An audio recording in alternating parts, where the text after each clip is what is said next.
महाराज जर आपल्याला डुप्लिकेट कोणी येऊन महादेव दाखीत असेल आणि त्याच्या नादाला लागत असेल तर लक्षात ठेवा, आईच्या मांडीवर आईचं वक्षस्थळ पिता पिता आईला लाथा घातल्याचा पाप लागल्याशिवाय राहणार नाही. काय बोललो मी? महाराज ज्या राज्यामध्ये किती ज्योतिर्लिंग आहे का? 5 ज्योतिर्लिंग आहे. महाराज हे तुम्ही आपल्याला दुसऱ्याला आपल्याला शिकावं. प्रल्हाद प्रल्हादच ना जीव मला वाटतं जीव घालून तिकडे जातो काय जीव घालून फुलं लावून बसले कीर्तनात. चांगली गोष्ट आहे. महाराज मुद्दा हा आपल्या संतांनी आपल्या संताला अगोदर स्वीकारा, आपल्या संताला स्वीकारा. महाराज आणि घेण्यान देण्याचं लक्षात ठेवा. घेण्यान देण्याचं कोणाचंही उदो करू नका. महाराज आपल्या शास्त्र असं आहे, काही लोकांना त्यांना असा विचार मांडलाय. महाराज त्यांना एक विचार असा मांडला, एक लोटा जग सब समस्या का. अरे अरे नीट ऐका. महाराज पुणे जिल्ह्याची लेखबार होती आणि संभाजीनगरची सुनबाई होती.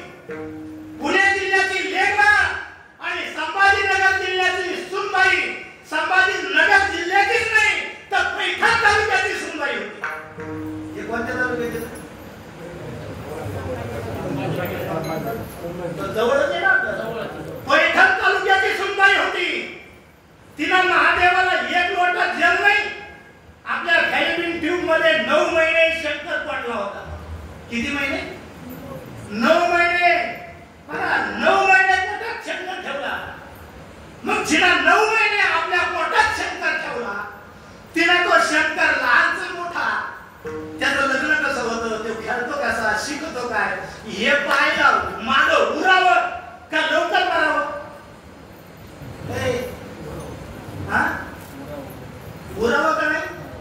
महाराज जी आपल्या संभाजीनगर जिल्ह्याची सुनबाई आणि पश्चिम महाराष्ट्राची लेखबार होती त्या पवित्र महाराज मातेचं नाव आहे आईसाहेब रुक्मिणीबाई माता. लक्षात ठेवा.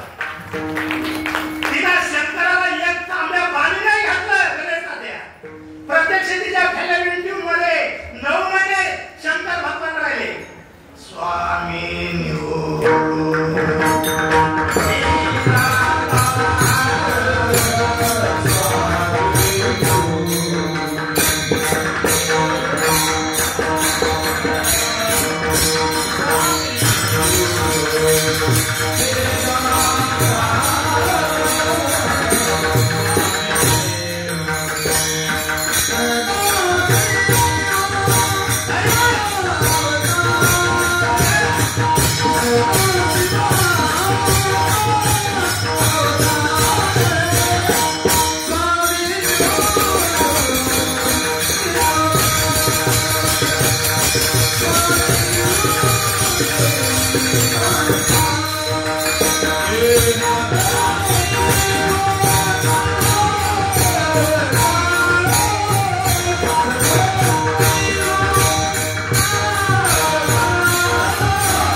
मंडळाने काय केलं, पुऱ्या भजनी मंडळाला नीर आता मंडळ नीर येणार आहे म्हणून ज्यांनी उभ्या आयुष्यात जेवढा कर पाहिजे नव्हती ती म्हणजे मी भजनी. जसं शासनाने भजनाला 5,000 रुपये दिले ना, जे उभ्या आयुष्यात भजनात कधी आले नाही त्यांच्या बायका सहित पगार जावली आणि जे ओरिजिनल भजनी ना त्यांचा हुटी पिचे काय सरकार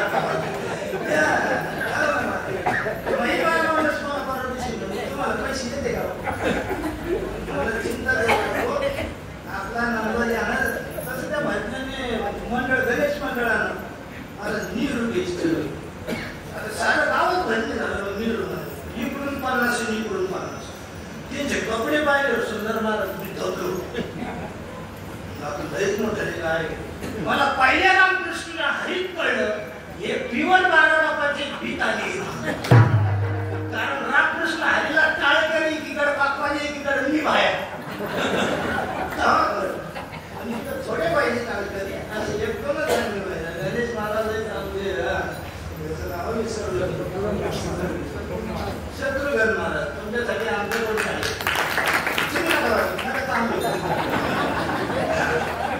त्यांच्या कोणत्या गोष्टीला टाळ्या वाजल्या त्यांनी टायमिंग म्हणजे बंद केला टाळ्या वाजवल्या असो. नाही तर बऱ्याचशा वेळेला काही काही लोक जरांगे पाटील माड येते तेव्हा मुंबई निघते तसं नको आहे. मुद्दा असा आहे मला सदाशिवाचा अवतार स्वामी निवृत्ती जाता साक्षात शंकर भगवान. निवृत्तीला कोण? शंकर भगवान मुक्त्यांच्या समस्या सॉल्व झाल्या का? मला तिथं नाव द्या जिना शंकर नवरा केला तिनं शंकराची सेवा कमी केली असेल का? मला शंकराची बायको होती तिचं नाव होती मला दक्षाची पोरगी तिचं नाव आहे मला सती. शंकर नवरा करूनही त्याग करावा लागला. या दोन एक आई झाली आणि एक बायको झाली तरी सत्वीला लिहिलेला बदलला नाही. हे जगाच्या बाजारात ओपन मार्केट मध्ये सांगणारा जो संप्रदाय आहे त्या संप्रदायाचं नाव वारकरी संप्रदाय बाबा. इथं बंडल नाही मारलेला. आमचे भरोर व्हा आमचे अनुयायी व्हा तुमच्या समस्या मिटतील नाही. इथं डिक्लेरेशन अगोदर क्लिअर केलं जातं का आमचा संप्रदाय आमचा देव आमचे संत असेल का अल्लाहचे लिहिले नमोडेला काही केले.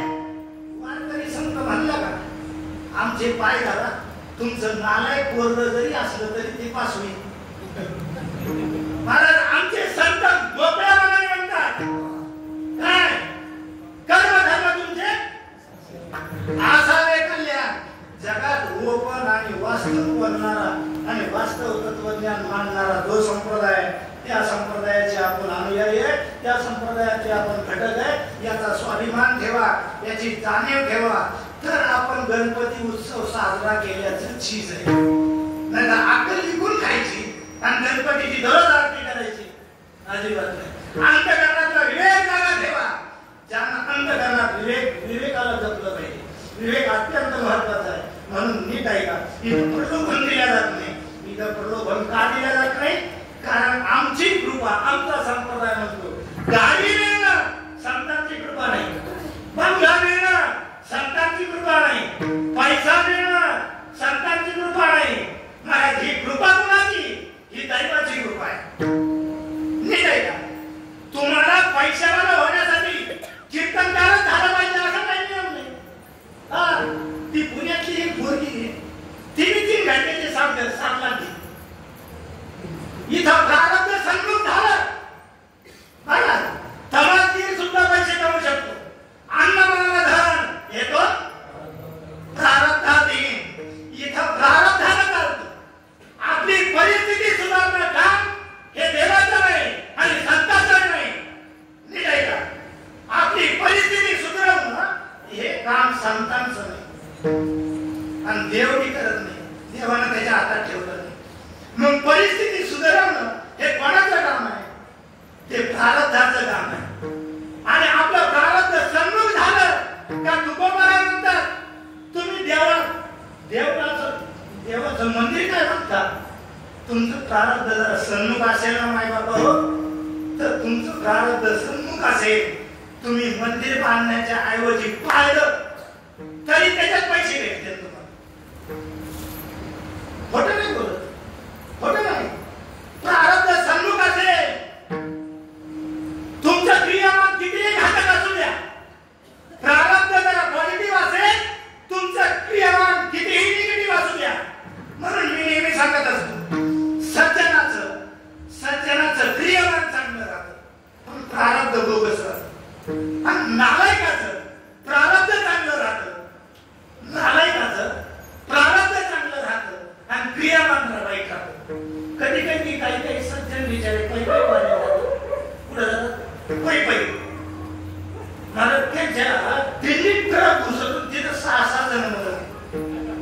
किती म्हणाला ते काय सत्य घटना चालण्याची क्रिया क्रियामानात येते पण भोगावा लागतं प्रारब्ध म्हणून नीट ऐका माय बा प्रारब्ध संगून झाल्यानंतर तुमचं क्रियामान कसंही असू द्या तुमच्या गळ्यात माळ असू द्या नसू द्या तुमचं प्रारब्ध संगून झालं तर वारे हाती वापस आले तुम्हाला गुणच पाहिजे अशातला भाग नाही वारकरी संपदा आहे महाराज एक कीर्तनकार असा आहे त्याचे मोरे पाठ नाही त्याचा स्वर लागत नाही तो जिथं राहिला का तिथं पाठवाच लावा लागतो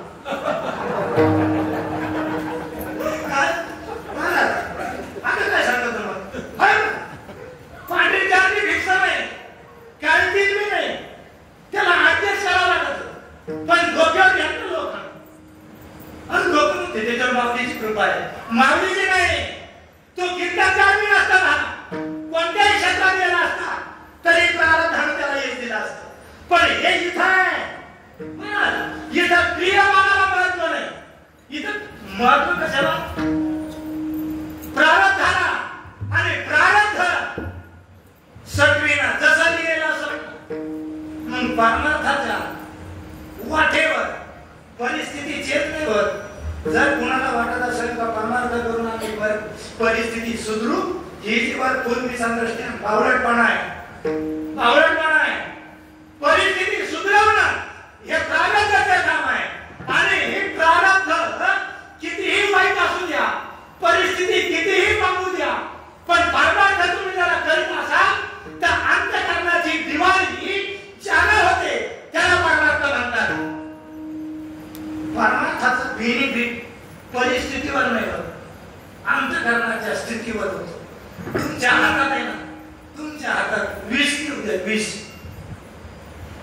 तुमचं गाव नाही तुमचं घर तुमच्या विरोधात उतरू द्या तुमचा भाग तुमच्या विरोधात उतरू द्या तुमच्या हातात विष असू द्या बापाला तलवार काढू द्या आणि बापाला सांगावं पी पी चव घातली तो आमची भजन म्हणायला लागला पी हे विष पण पिणाऱ्यानं रडावं का हसावं रडावं तर रडला तर परिस्थितीला गाठला आणि जर हसला तर स्थितीला बांधला परिस्थिती वीज देईल पण अंतःकरण जरा परमार्थानं विकलेला असेल तर पिबत मिळा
तुकोबारायांची भाषा अशी तू गोबराय मला 1630 चा जागीरदार माणूस 1630 चा 17व्या शतकातला 1630 चा जागीरदार माणूस जागीरदार म्हणजे किती सासूरवाडीची 22 एकर नाही सासूरवाडीची 22 एकर नाही 450 एकर बर जागीरी मिळाली जागीरी सातारा जिल्ह्यातले वाईजवळ